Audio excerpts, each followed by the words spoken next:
Hello everybody, my name is Michael, and in today's video what we're going to be doing is this right here. So if that looks interesting to you guys, please carry on and watch the video. And also one more thing before we get into the video, if you enjoy what I do here, please don't forget to leave a like, comment and subscribe. It really helps me out and lets me know you enjoy the video. But with all that out of the way, let's get into that video.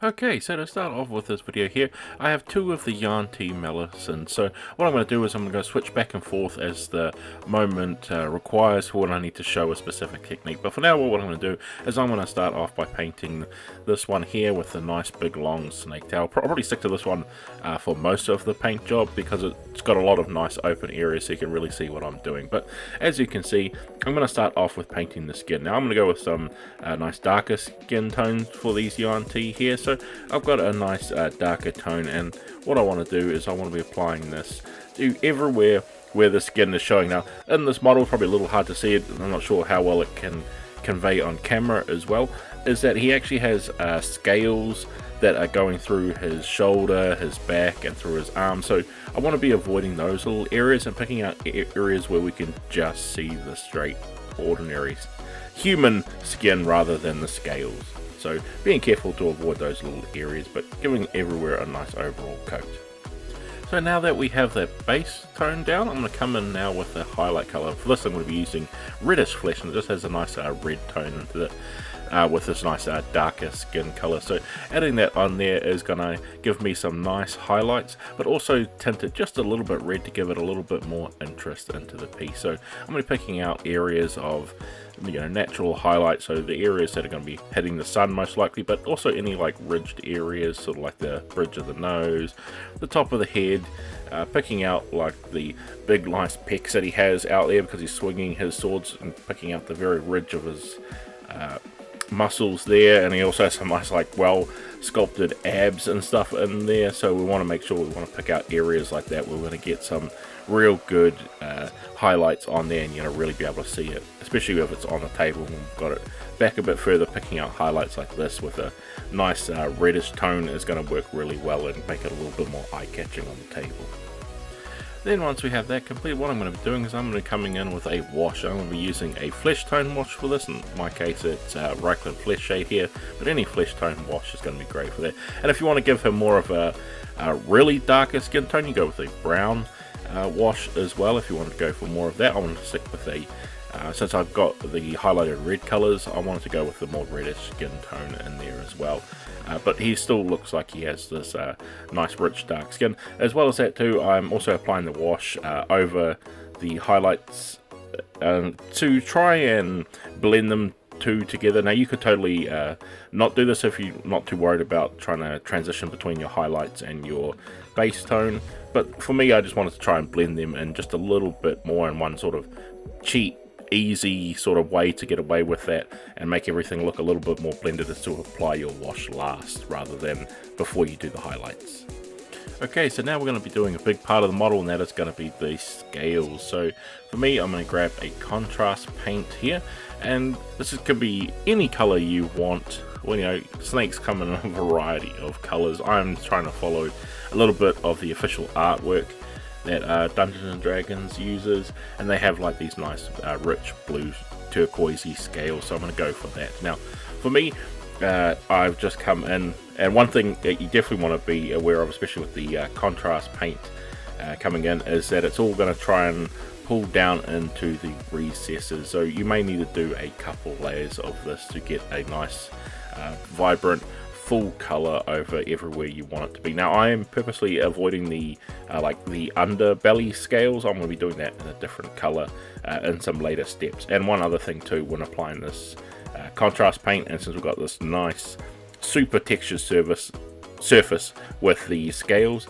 is you want to make sure you get all of the scales. So I do recommend giving it at least 2 layers, so anywhere that you might have missed and trying to get all of these scales, you can catch up with on the second layer. So don't be afraid to really get in there, really jab that brush in there, because these scales are nicely sculpted all pretty much individually, so it's going to take a little while to get them all painted down. But doing that in a second round can really help get all of those places. And as you can see here, switching to the other one, he's just got these nice scales for his head and sort of his upper body as well. But being careful there and just being a lot lighter where it meets the skin. I want to give it just a slight transition there, so just very lightly going over top of the areas where we painted the skin, so we've got sort of a blend between the scale color and the skin color.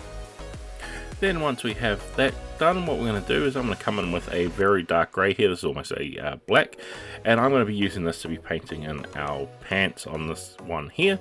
And for the other one, I'm going to be painting the leather straps on, as well as this one as well. I'm also going to be painting some of the leather straps as well. So we're going to be going with this really nice blackish grey, well I should say it's more of a really dark grey rather than a black, but once we add in some washes and things like that, it'll look a little bit more like a black colour. But just being very careful to not get it anywhere we don't want it to, so nice and simple step here. So when I had all of the tail of this model here completely dry, I was looking over again at the official artwork that Dungeons and Dragons uses for the Yuan Ti Malisons, and I felt like the color was just a little off. I think this was a little bit too sky blue, and so I wanted to darken it down, and it needed to be more of a base color rather than a highlight color. So what I've decided to do is I've come in with a blue wash here to darken it down but still keep the nice blue color. So this is a totally a step that depends on what color you are painting the lower half of this model, or the scales I should say of this model, but for me I want to try and get it just a little bit closer to the official artwork. So coming on with a blue wash to darken it down but also turn it just a little bit more blue, so I've got something to work up with in the highlights for. So then once I have that all dry, I'm going to now start doing the underbelly scales here. Now for me, I'm going to be using this color here. It's basically a khaki color. This is a very light khaki brown, and I'm going to be using this for the underbelly scales as the name implies, and then nice big long scales across the entirety of the lower half of this Yuan Ti here, as well as on the other one. He's got some scales that are basically like this just under his neck, so I'm going to be picking out those as well. But the big deal with this one here is because it's got this nice dynamic pose and the tail's all swirling around, you're going to be spending a little bit of time and quite a bit of brush control to try and pick out as many of those underbelly scales as you can. This is totally a step that you don't have to do. You could easily do it all in the one color to make it nice and super quick, but to add that extra visual detail and really help push yourself and your steps forward and make the miniature just pop out a lot more, doing a little area like this can make a big massive difference to the overall impact of the piece. So that's why I'm going around and picking out all of these underbelly scales, taking my time and really getting my brush in there to try and pick them all out. Then once we have all that painted up and complete, what I'm going to do now is I'm going to come in with some metallic color. In my case, it's going to be this hammered copper color, and I'm going to be using this to be painting up all of the armored areas on our Yuan Ti. So I'm also on the other one has got these nice armor platings, as well as this one here. Now I wanted to go with this to try and just give it a little bit more visual interest rather than doing it just a straight silver, and I felt like gold was going to be a bit too much. I'm going to use gold a little bit later as a highlighting step, but I think going with this nice copper bronzy color, I think just adds to it a little bit more, gives it a nice different color to play off all the colors we already have going on in the miniature, and I think it ties it together quite nicely. So this again is another step. You could easily go with whatever sort of metallic color you want here, but I'm trying to go with a sort of nice cohesive piece, and it's just a matter of picking out all of the areas that you want to have this. In this case, I'm going to be going with all of the armor, boots, and as you can see here, painting up the big shield as well. And on the other Yuan Ti, he just has these couple of little side armor platings like this one has on his thighs, so making sure to pick out those on that one as well. Then once we have that complete, we're going to come in with our next metallic, and this here is going to be a silver, so any sort of gunmetal metallic is going to be great here, and this is going to be painting up the weapons of our Yuan Ti here. So I'm going to be painting up the nice blades that it has, but also on our other Yuan Ti that we're painting up just in the last step, I'm going to be painting up some of the edge rim of his shield as well, just to add a little bit more color and variety into the armor of our Yuan Tis here. So nice and simple step to pick out these colors. So then once we've done with our metallics, I'm going to come in with a red here, and this is going to be for the little bit of cloth work that is on our miniatures here. Now both miniatures have this little loincloth part here, and this can totally be any color you want to here. It doesn't really matter what you want to do, but something nice and eye-catching I think is a great way. So I wanted to play off all the colors that we're using here and hopefully go for a nice bit of pop of color, and that's why I'm choosing the red, so it's going to contrast against all of the colors that we already have on here and sort of give you a little bit of a piece to focus on the model. As well as that too, I also think I'm going to paint up the very center of this Yuan Ti shield with that red as well, just to give a little bit of more of a cohesive color. And since we've got all these nice bright colors in there, and we'll have this one pop of red, it gives you somewhere to look at over the model and catch your eye and give it some little visual interest around the place. So once we have that nice bit of pop of color picked out, what I'm going to do now is I'm going to come in with a wash, and this is going to be Seraphim Sepia, and I'm going to be just focusing this on all of the underbelly scales, and that is of course to darken them down, give them some interesting nice bit of texture, as well as that with that wash settling in its places, giving it some little bits of dirt and particles on there to make it look a little bit more interesting. And as you can see, of course, because the underbelly scales were sort of a pain to paint, it's also going to be a little bit of a pain to give everywhere a wash, because we also want to avoid any pooling, any areas we don't, and especially when that tail is curling right upside down, it has a very good tendency for those washes to go all over the place. So some nice thin wash applied on here, and make sure you are watching it as it's drying so it's not accidentally pooling too much in the places you don't want it to, so you can wick that up carefully with your brush. But the key to it is to just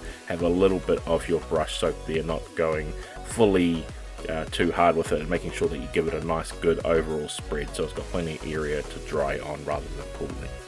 Then once we have those underbelly scales washed, what I'm going to do is I'm going to come in now with a known oil or a black wash, and I'm going to be using this to paint over all of our armor and cloth of the model. So all of our weapons, our nice bit of armor, and that nice red cloth over there, I want to darken it all down just a little bit, so giving everywhere a nice good coat of black wash. Now you could totally, if you wanted to, change the hue with going with a brown wash. Maybe you want to make them look a little bit more dirty and rugged, or for the armor especially, you could go in with a flesh wash or a red wash or even a blue wash to change the tone of those metallics if you wanted to. But I just wanted to just simply darken everything down, and then that, making that nice and simple, is coming in with a black wash, so giving it a nice overall black wash, and of course making sure that we avoid any.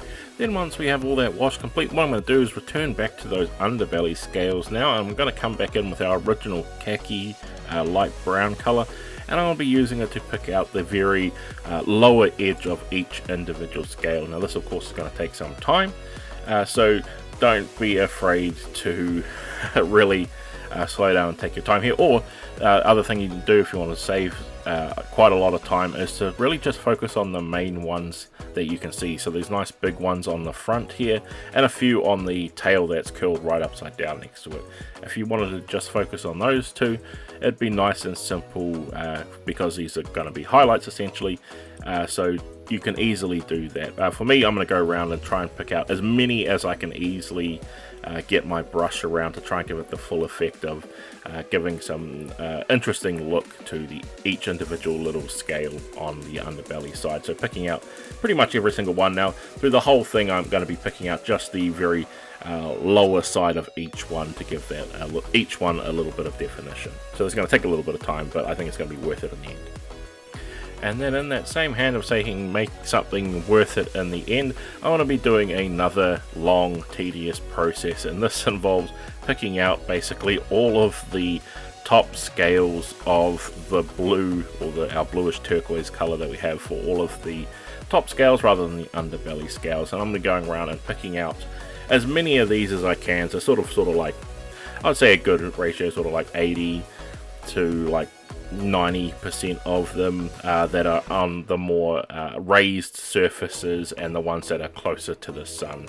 So you don't need to worry about trying to get all underneath in there, underneath the bottom ones that would be naturally hidden in shadow. I'm going to be just picking out all of the ones that are sort of in your face like you can see here, and really giving them each. This is going to be a long, tedious process, but like I said before, it's going to really amp that miniature up and make it worth in the end. As well as that too, don't forget the ones that are on our Yuan Ti's backs, as well as the other one with his face completely covered as a snakehead. You want to pick out some of the ones on the head as well.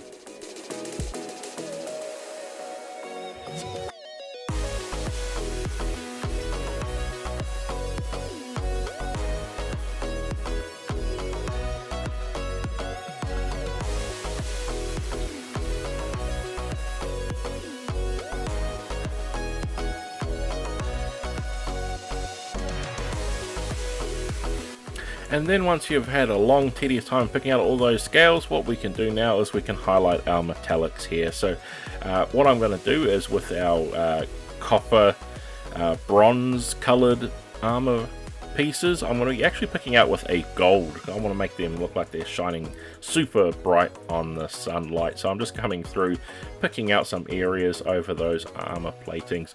As well as that too, we also want to be picking out a nice bright silver for our weapons as well. And don't forget too, with our other Yuan Ti, he also has that nice shield, so picking out some spots on there too. But with all that complete, we have finished painting up these Yuan Ti Malisons, so let's go into those glamour shots and see how they came out with in the end, with all of that basing and everything tied together. And with all that complete, we have finally finished painting up our Yuan Ti Malisons from the Dungeons and Dragons miniature range by WizKids. So I hope this video has been helpful for you guys, whether you want to follow along with what I've done here, or you just want to use this video as some inspiration in painting up your own miniatures. With all that said guys, I'd like to thank you all for watching, and I can't wait to see you all in the next video.